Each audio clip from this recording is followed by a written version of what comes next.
Homework busy? No more. At Spring Library, we explain every topic in simple way. Join the learning family and score high every day. Question 19 asks to consider the induced nuclear reaction shown here. It provides the atomic masses for each of these elements, and it asks to determine the energy in MeV released by the reaction. So this is our situation. This reaction, deuterium nitrogen really produces carbon and helium. So I'll type this one out because it'll be a little bit easier. We know that the energy released in this reaction is simply given by the change in mass multiplied by c squared. So actually, I represent this slightly differently.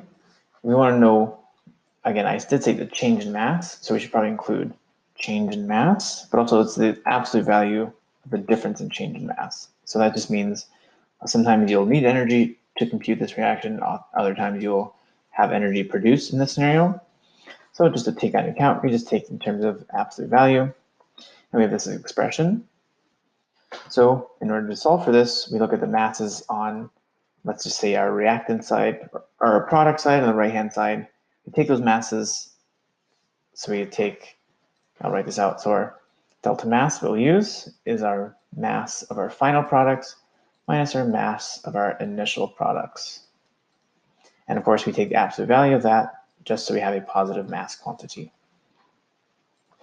So continuing on, if we add in this absolute value term, the mass is provided for us. So of the final terms, mass of carbon-12 is exactly 12.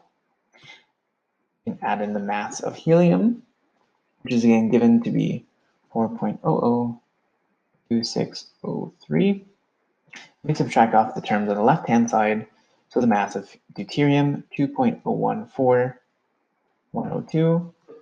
And again, we subtract off our nitrogen term, 14.003074. Know that all of these values that I provided are in units of atomic mass unit, or U. We multiply this by our c squared. However, we want an energy in terms of MeV, so we can multiply this by a conversion term to go from MeV per U per c squared, which is 931.5 MeV per U per c squared. So this is the value we use to convert from this atomic mass to energy. So our U term cancels out with this U, our c squared term cancels out with this c squared.